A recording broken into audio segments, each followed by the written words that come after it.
Hey everyone, I'm Noctis Corvus, but you can call me Noctis, and today I'm bringing you yet another speed paint. The topic of this one is a little bit different though, something I will touch on at parts during the actual video itself, yet this is ultimately a scene that I've been trying to work out for a while now too. So without further ado, let's get into the actual bulk of the video so I can begin waffling about the fun stuff already. There are a few points to get through today after all. Though I will start where I always do, with the development of the process and ideas. Mainly the ideas though, since that is the fun part of the discussion, and it is the part of the process that I really can't show during the video, so it feels like something that I should explain here. Now, this idea actually goes back way before pencil ever touched a page. I mean, I have mentioned it here numerous times, that I have a private story that I work on behind the scenes, and it is something that I share here every now and then. Really, it's whenever I want to draw it that I end up sharing it, and there are some other videos on the channel where I've worked on this as an influence. However, this image is a little bit different compared to the other ones I've done and the more usual ideas I work off when drawing this story. See, I normally have an idea for a funny image, or a moment to draw between scenes, or I write a scene and really want to draw it afterwards. Yet this one began with the idea that I wasn't sure how I wanted the scene to go.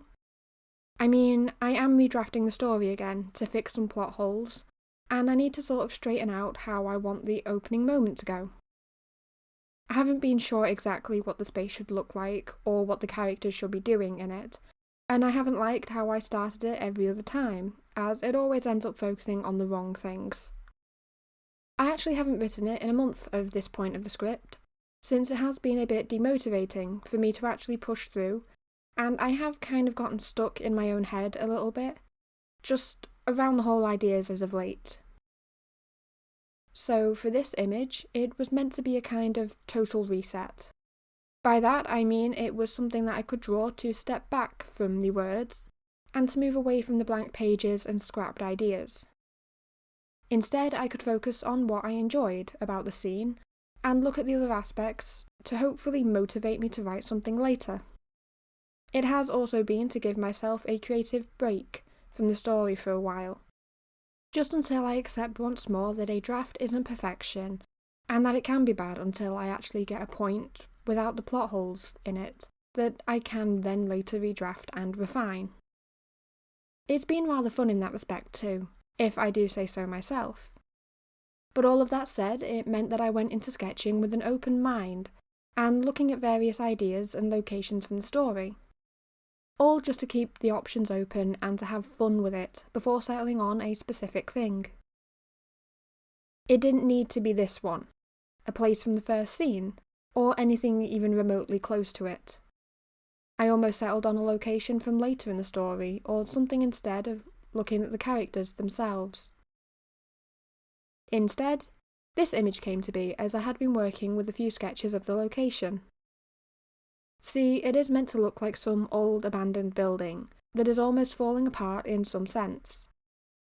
And I could explain why, but then we're going into too many details of the story today. So we're going to keep this quite surface level, though I am talking about the ideas.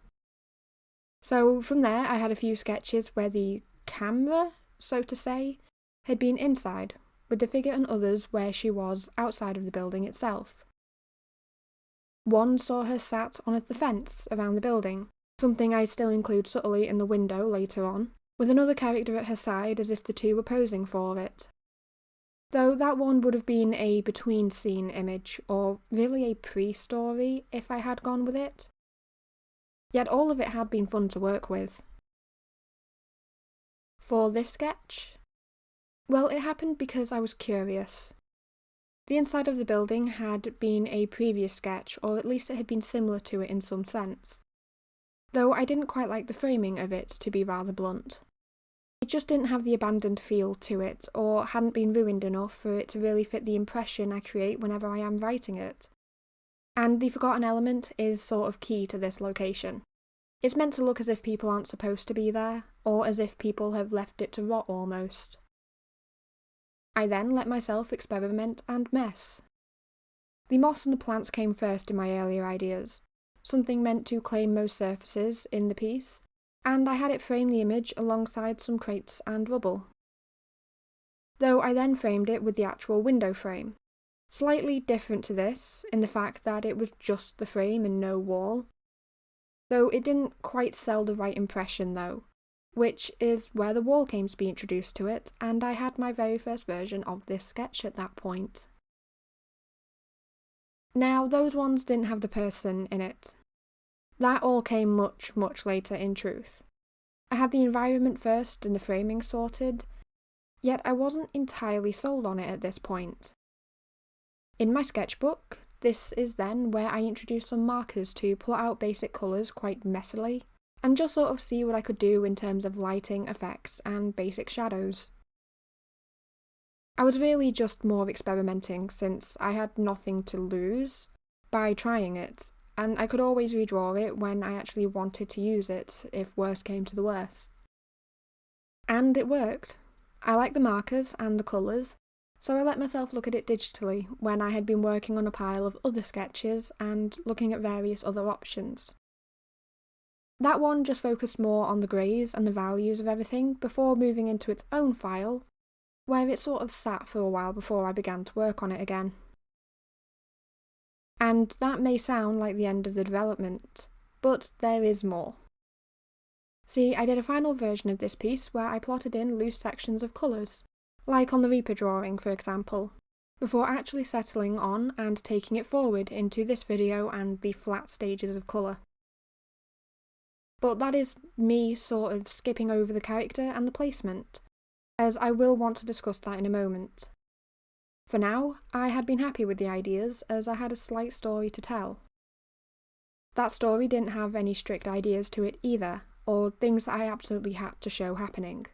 It was instead an impression left to pick up to interpretation, so that I could actually motivate myself to write the scene and decide what happens from this point.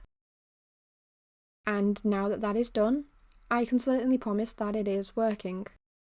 I want to write the scene now and hopefully will find time to do it sometime soon. It did still check all of the boxes though. The location was right, the plants were fun, and the character had the light, which has ended up quite key to their character. But now is the time to move on instead. The character had been a bit of a challenge with this piece, and is actually why it ended up sitting unfinished for as long as it has. I sketched them about 30 times, minimum, and had never quite gotten it right before now. I mean, I began drawing without a clear idea on what she would be doing, so I knew it would take a moment or two, but I didn't realise how bad it would get, not by a long shot. The first few iterations saw her lay on the ground. One version was her just laying there doing nothing. Another was her with a hand towards the sky as she lay there, as if she'd been reaching out towards the light above her. A funnier development that I considered saw the book that ends up at the side moved to her chest as she looked at the light above, almost as if she'd forgotten it and it would be ignored. The light would still be part of it though, be present, but it was meant to look as if she were watching it on a break or something else, or as if she'd been in awe of it herself. It didn't sit right though. I wanted the light to clearly connect to her and to link to her. It is key to her character, and I wanted it connecting rather than having her passively watching it. So instead, I changed the route I took with it. She was sitting and reading in one, a light in her hand and far more subtle. In another, she stood between platforms of the light or dancing between it. In the end, I went with this one, where the light is wrapping around her, connecting quite clearly to her, but she's almost using it in a way that makes it clear that it is a form of magic, for lacking better words, as it is lifting her off the ground. From there, the extra dots around are simply because I enjoy those little features and such. I use it far too often as they're fun to do and little more, but they also continue to give off the impressions of the light that I absolutely had to include. Beyond all of this, she didn't give me any trouble after the pose was worked out. I mean, I later switched up her hand a little bit. I do that little bit off camera. but she didn't really complicate anything too much, since the rest of her is rather direct after drawing this character 1,000 times over the years. If anything, I had to take a moment to decide on the clothes that she would wear. I know the style I often draw her in, or similar outfits I would let her wear, but she doesn't really have much of a set and chosen or single outfit in that sense. Just outfits and things that I gravitate back towards repeatedly. Plus, even that had been fun, as I took inspiration from one of my actual skirts to design that, and I ended up settling on it. I also took inspiration from a pair of boots I own, in a sense as well. I have a pair similar, but it's in a different colour, so it sort of counts, I suppose. Though again, they are meant to be very generic boots. All of it was quite fun to work on though, so I didn't really mind any challenges that it presented to me. Even in the shading, there wasn't too many issues, though there was a few times that I accidentally shaded the hands and the skin a bit too dark, so it ended up looking weird from afar. But that was something I simply worked out as I went. Now that does wrap up though for those two sections. The ideas have been really fun to work with at this point, especially to return to after letting the sketch sit for a while. And the character is one I do enjoy working with as much as I can. Though that doesn't exhaust the list of things to address today, so let's keep this moving into the next point that I had fun with. The colours I originally plotted in had been way more normal. I mean, the bricks would be brown, the plants would be green. It all would be entirely as expected, and everything would be the way people would first assume. That then lasted about another 5 seconds after I finished the rough colours, and felt it was a little too boring for my liking and decided to mess around with it. Though this time, I messed around with it in a hue correction layer. It basically is a non-permanent shift that lets me slide a scale and see what the piece would look like in slightly different colours to explore with various palettes. It is a fun tool as well, but not something I do too often. In this case, I used it on the rough layer to experiment with my options and see what other palettes may look nice for this piece. And it was also to sort of sell the wanted impression a little bit more, as the natural colours just weren't meeting it. After all, the other one had been a bit too bright for what I have in mind. And it is meant to be dark. It's meant to look like it's night or something more hidden away. The other one made it closer to midday or a sunset at best, depending on how I shaded it. Which that just wasn't what I had been going for. So I experimented and looked at the other options, as I've mentioned. In the end, I found this palette. I let it sit for a moment or two as well, since I hadn't really been too certain on the red, or if it would end up too much or too strange. I mean, it was a little too unnatural and too vibrant, but it did kinda look cool when I first saw it. I liked it, and knew I could still get it to look like a plant with a little bit of work as well. So in the end I decided to just do it, to just take that risk. It was different, and it was a palette that I don't really work in, usually preferring a purple over either of these two options together. Yet I loved how it looked and how the piece has now ended up because of that risk. I really can't imagine this piece now in any other colour palette or any other option, as this just looks right. It's exactly what I had in mind. Besides, this way let me introduce the lilac highlights without it being too out of place either, which really cemented how much I liked this option and the piece.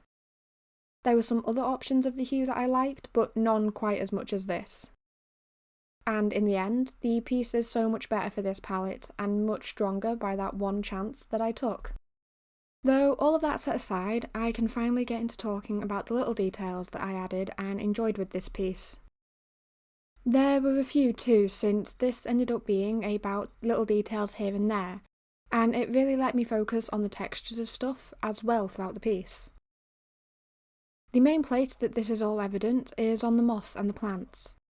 They're really plants more than strictly moss, mind you, as I just let myself have fun with it, and different sections would already be different plants as it is.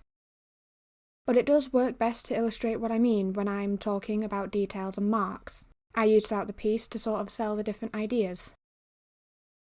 After all, Each layer of plants used different techniques throughout this. The further back ones had to be simple, something subtle almost, yet still recognisable as bushes and plants in the sense that they're further away. So it meant that I wouldn't want them to be too detailed or to stand out too much against the rest of everything when shading it, and trying to introduce those sections of details. It meant I kept it simple, little more than a gradient over the darkest parts, and some really simple lines. And they are just lines and hatching, but they're that little bit of texture that adds to it from afar, and that is how it's to be viewed. Then there are those inside the factory. These are the middle ground, really. They're the spaces where it needs to be a little more detailed to fully convey what I had been going for, as there would have been small segments seen, though I had to balance this carefully. After all, if I'd started to shade the leaves I put down, it would have been too much. They'd be the details that the eye often prefers to miss, and it would make those areas too busy compared to everything else. So it sort of means that I could add shapes like leaves, some lines here and there too, so that I could look at the colours overlapping each other and interacting. Finally, there were the leaves in the foreground, the ones over the brick. Those are larger and more obvious. They're closest to the camera as well, in a sense, so it means I could add far more detail to it if I wanted as well. The leaves on them could be larger, and I still had been able to add small degrees of shading to them, alongside other details I tended to neglect from the others, like the centre stem. Though I still didn't over-detail them, since, if I had done that, it would have started to steal the attention away from the events inside of the frame, which is really the centre of attention. And it stealing that attention wasn't something I ultimately wanted. I wanted it to support it all instead. Though I also had been able to get away with adding some yellow to this far front layer, as lighting as well, which I quite enjoyed as a sort of highlight to it all, and something a bit different compared to the rest of the piece. All of them were fun to include though. I know I've sort of rambled on about it all a little bit, but it didn't give me much trouble to work out which layer needed what, or the amounts of detail, and it does work out really well in the end. It came to be one of my favourite parts of the entire drawing, despite my initial hesitancy on the colour palette, and using something a little less normal here. Plus, the little details are fun to look at, and have been rather fun to work on too, if not a little repetitive. Even in saying that though, the repetitive things can often be relaxing to work on, since they're things I work out once and can then repeat without having to think too hard about them all. Once I worked out one part of that layer of plants, it was simply to repeat without much hassle. Yet that is ultimately all I can say about plants and moss, other than the fact that I did go into this trying to avoid drawing another forest. I know I've done a handful of them as of late, so I wanted something a little bit different for myself. This one, well, it isn't a forest, so it counts. The plants are supportive before all else. But it lets us move on to another small detail that I considered throughout this piece, and something I did consider adding more throughout this. I added them quite early, and shade them quite late, when I actually think about the timeline, but they're present throughout most of this. Those being the spiderwebs in the corner of the front frames. They remain as a tiny detail, yes. They're something easy to overlook, as it was something more to sell the abandoned aspect, with the way that they're kept there. Though they were also added because I simply really like the patterns of the webs themselves. Even outside of drawing, that is. I do like how the webs look most of the time. Especially those really pretty ones outside, between bushes or signs after it rains. Mainly when there's still water along the web itself. Though the one drawback here is that I'm absolutely terrified of their maker. And I mean to a point that I had considered to maybe add a spider to the web at one stage of the drawing, yet ultimately refused when I realised I would need to shade it, and make it fit the environment, or have to search for a reference to work off for all of that. The webs themselves? Those were absolutely fine, if they were alone and if they remained alone. But I would not add the creature. And in case you think I'm being dramatic, there have been a few years where I would barely say the word properly, since I hated even that at one point. But for this piece overall, the web suited those two corners, and they were subtle enough that I had to include them. Besides, it was one of the small parts I added to make it look abandoned. And this quite handily leads me into the next detail that works with this to sell that impression. That being the tones of orange I added throughout parts of the drawing that is meant to resemble rust. Now, this part had been a little bit of a whim, as in I made it up as I went along and felt no need to plan it out or consider it prior to actually adding it in. Normally, I would plan where it goes and formulate some sort of idea as to how it may actually go about it, rather than just giving it a go. It does tend to work better when I have an idea on how to actually approach things like this, yet it didn't really make much sense to plan such a small action in the moment. I had a vague idea and that was enough. And anyway, trying it out worked just fine. The effect is subtle yet present, which is basically the motto of the piece by this point. It also wasn't much trouble to work it out.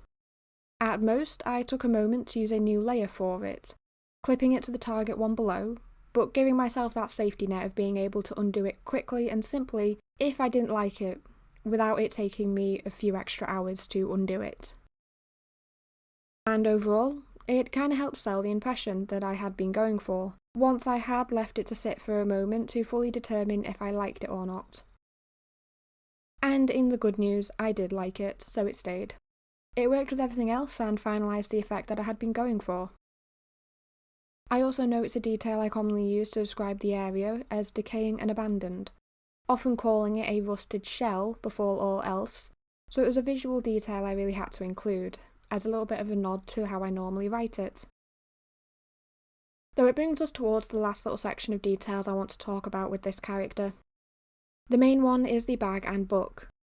See, no matter how I start it, these two items are universally included to sort of explain and display what the character might be doing here, or to address why they're in the space. For drawing them, I did consider adding actual words to the book, or some diagrams maybe. I almost made it readable when zoomed in, and ultimately changed my mind later in the stages, since it wouldn't make much sense to do that. Yes, the pages wouldn't look blank or empty, but it wouldn't be legible or anywhere close to it. That is sort of why I went with the scribbles and lines before anything else, since it really didn't matter too much with this piece, and it saved me a little bit of a headache trying to work out what I would have actually written on it. It looked just as good in the end anyway, so I didn't really mind taking a different approach with it. Though, for the objects themselves, I liked having them together as if they're now left aside and she's doing something else, but they're still there ready to grab. It also makes sense for the scene that they'd be close together, but that bit was a little bit negotiable as I could have easily come to change it when I was writing, as when I do come to write the piece, I'm not going to have it perfectly mimic the drawing. Though, in saying it, I did get away with a small detail on the bag, that being the keychain on the zipper. I mean, it is very subtle and small, but I tried to make it be a very simple form of an icon I use across the story for various reasons, as it is a sort of a little logo. Doesn't necessarily make 100% sense that it's in the image at this moment. Not quite, it's a bit early in the story for her to have it. But it is small and it's subtle, something hardly recognisable from how I drew it in this one. So it is something that I hardly minded including. Besides, there are some plot reasons I could come up with that would mean she had it this early, but that one is going into story territory which will get confusing very quickly without explaining a whole load of other things. So let's just move swiftly on. I have a few more little details I want to touch on before we wrap up here. And the first of the two final ones is the glass in the back frame. I mean, it was something else that I added on a whim. Something else I just sort of tried before moving on and thinking I'd remove it if it didn't work, and I didn't like it. But on the same side, I've done glass before 100 times, and it usually works well, so I just wanted to give it a go.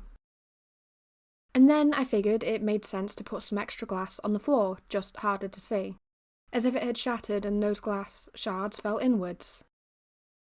I mean, it isn't exactly enough glass that explains away the entire window being gone, but if I had decided to do that, it would have been too much of a detail and stuck out a little bit too well. However, the small amount is subtle and harder to see, just how I prefer it. Though I did add it since it is another part of the scene I usually describe or touch on to convey how abandoned the building actually is. Those little flakes of glass holding onto the frame is then a more obvious part of this that kinda guides to look below. And it works as a subtle section of texture and detail in the background, something I had fun with as it only took me a few seconds to do it as well. It barely even needed shading in all honesty. I just needed to get the opacity right to sell the impression in each area. Those at the floor needed to be a little bit paler than those in the window. Now for the final detail, the light itself. The glowiness and the lilac fun. I mean, the lighting effects have always been my favourite thing to draw, and this character is always 90% an excuse to just draw the lights and have fun with that aspect of her. Well, that is her and a handful of other characters in the story who have similar traits, though theirs tend to appear slightly differently to this. I actually have sketches of them all to sort of work out how they would appear for purposes similar to this drawing. Those ones are just a lot older, so I probably should revisit them, but I doubt I'll be showing them anytime soon. Yet, getting back on track, the lights. I did them how I typically tend to. The glow effect and all of that fun stuff I do revisit again and again. So I can't really talk much about the process and say anything new, and the symbols I used were mainly dots and light. A circle as well, inspired by a previous drawing I did, but also something I've tied into her a few times in the past as I determined just how it looks. And the light does change between drawings with her, it's part of the character as well. But I can touch on the use this character has given me over time. After all, I started drawing her years ago before I really knew the first thing about art and so on. So when I began to draw her, it was on paper, and the lighting effects had been far harder for me to work out. It took me a few tries, many different processes and different mediums, but I eventually got used to tying it into the piece and knowing how it would work and how I would have to convey it. Beyond that, I began digital works eventually, but much later, and it was only natural that I started to draw her again as well. It was then I was actually introduced to layer effects after a few months of trying other formats that resembled more traditional means. And yes, of course it took me a few tries to get it close to working it out. It then took a fair few years since then to truly work out how exactly I would do it, and to do it repeatedly. I mean, I would still say that it is a lot of trial and error, and seeing how it goes most of the time without a strict formula on how I would go for it. It's part of playing with it all, something to experiment with each time I do it, and this case was no different. At first it would spiral around her, in the light with a few more details expanding out to the glow. Yet this changed as I had begun to develop this idea as seen, mainly by just doing it without trialling a sketch or anything beforehand. It was then fun to layer, to let myself enjoy it. I think it's part of why I keep drawing these characters again and again, always coming back to them in some capacity, with the lights being part of how I choose who I draw exactly. And yes, I can't explain the ideas behind the glow and the lights without going into details of the story, but it is also something that I enjoy working with as a pure art side of things for the picture. It draws attention towards her in this one. It's something to help her stand out, and it makes the piece that little bit stronger with a sense of the story coming through as well in the image. Besides, the light has been inseparable from this character since before I even had ironed out all the details around it. And it has since changed so much that it's almost unrecognisable from the first draft, especially if you're comparing what it is now to what it used to be. But that was really part of the joy to all of this, and the fun that I had to explore with it. But with all of that said, let's move away from the art for the final moments here.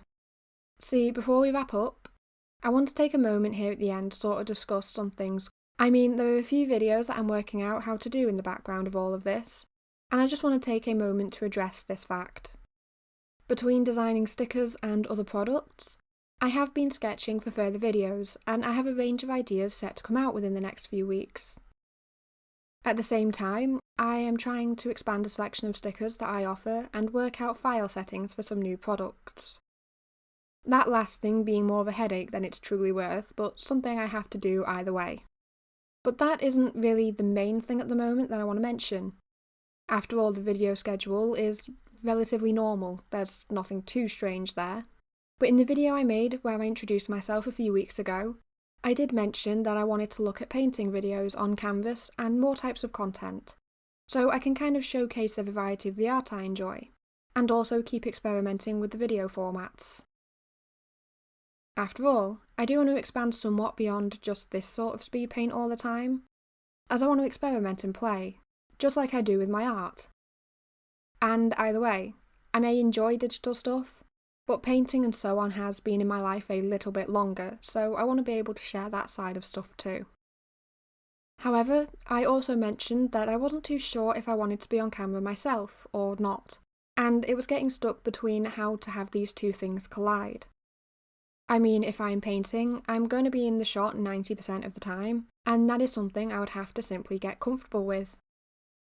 At that moment, I had set it aside as something I would work out later and decide everything at a further point in the future, once I had an idea I really wanted to do with it. Well, that time is now here, much sooner than I expected. Literally 3 or 4 weeks later is sort of my perfect look with that sort of stuff, so I am looking into all of that right now. At the moment, it looks like my solution will be to show up on camera in those videos as normal, and then look at this format for other ways I can experiment, since there's very little I can see to do to avoid this situation. Though it may change and I may decide that I would rather not. But keep an eye out for that video, as it will be a little different either way. I mean, I also need to work out how to record it in a decent enough quality, and a few other factors I want to look at. So it very well could mean that I film it and finish the painting, only for something to be off with how it was filmed. But I am working on it, as I have been making this video, so it's another thing that I may scrap or keep, so keep an eye out for that. If nothing else, I will mention it again in a later video. All of that said, we're at the end of the video here today. Thank you so much for watching and sticking around this long. I hope you have enjoyed it, and join me another week for a different piece. I also want to thank everyone for the kind comments left in previous videos. They're really nice to see, and I do appreciate every single one that someone leaves. Being said, have a wonderful day, and goodbye.